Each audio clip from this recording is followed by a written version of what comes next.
Congress party అధికారంలోకి వచ్చిన తర్వాత రాజకీయ పరిణామాలు వేగంగా మారిపోతున్నాయి.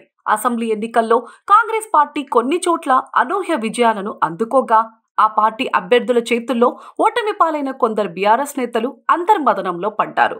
ఓటమిని తట్టుకోలేక ఎలాగైనా పవర్లో ఉండాలనే ఉద్దేశంతో కొంతమంది వచ్చే లోక్సభ ఎన్నికల్లో బరిలో నిలిచేందుకు ప్లాన్ చేసుకుంటున్నారు. ఉన్న పార్టీ నుంచి టికెట్ రాకపోతే కండువా మార్చైనా బరిలో నిలిచేందుకు ప్రయత్నాలు చేస్తున్నారు. ఈ నేపథ్యంలోనే ఉమ్మడి వరంగల్ జిల్లాకు చెందిన వర్ధన్నపేట మాజీ ఎమ్మెల్యే ఆరూరి రమేష్ వ్యవహారం టాపిక్గా మారింది.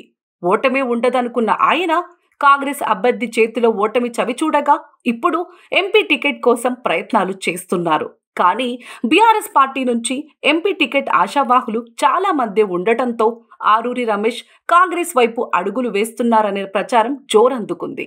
అసెంబ్లీ ఎన్నికల్లో వర్ధన్నపేట బీఆర్ఎస్ ఎమ్మెల్యే అభ్యర్థిగా పోటీ చేసిన ఆరూరి రమేష్ కాంగ్రెస్ అభ్యర్థి చేతిలో ఓడిపోయారు. 2014 అసెంబ్లీ ఎన్నికల్లో 86,349 మెజారిటీ, 2018 ఎన్నికల్లో ఏకంగా 99,240 ఓట్ల తేడాతో విజయం సాధించిన ఆయన ఈసారి 1,00,000 మెజారిటీ టార్గెట్ పెట్టుకొని మరీ బరిలో నిలిచారు. కానీ జనాలు మాత్రం భిన్నమైన తీర్పు ఇవ్వగా ఆరూరి రమేష్ 19,458 ఓట్ల తేడాతో ఓటమి చెందారు. అసెంబ్లీ ఎన్నికల్లో ఓడిపోయిన ఆయన వచ్చే లోక్సభ ఎన్నికల్లో పోటీ చేసేందుకు కసరత్తు చేస్తున్నారు. ఈ మేరకు తన క్యాడర్కు ఇప్పటి నుంచే సంకేతాలు ఇచ్చి సందర్భాన్ని బట్టి సమావేశాలు కూడా నిర్వహిస్తున్నారు.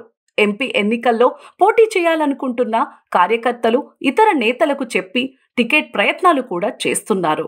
ఇదిలా ఉంటే అసెంబ్లీ ఎన్నికల్లో ఓటమి చవిచూసిన ఆరూరి రమేష్ ఈసారి వరంగల్ ఎంపీ టికెట్ తనకే ఇవ్వాలని బీఆర్ఎస్ పెద్దలను కోరినట్లు తెలిసింది. మొన్నటి అసెంబ్లీ ఎన్నికల్లో మరోసారి టికెట్ ఆశించి భంగపడ్డ స్టేషన్ గన్పూర్ మాజీ ఎమ్మెల్యే డాక్టర్ తాటికొండ రాజయ్య కూడా బీఆర్ఎస్ ఎంపీ ఎన్నికల బరిలో నిలవాలనే ఆసక్తి ఉన్నట్లు సమాచారం.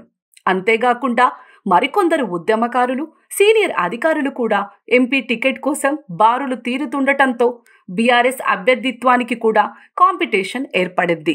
ఇప్పటికే తన ప్రయత్నాల్లో తాను ఉన్న ఆరూరి రమేష్ ఒకవేళ టికెట్ దక్కని పరిస్థితులు ఉంటే మాత్రం కాంగ్రెస్లో చేరే అవకాశం ఉందనే ప్రచారం జరుగుతోంది. రెండు పార్టీల పెద్దలతో టచ్లో ఉంటూ ఎటు అనుకూలమైతే అటువైపు నుంచి పోటీలో ఉండేందుకు ప్రయత్నాలు చేస్తున్నారనే ప్రచారం జోరుగా సాగుతోంది.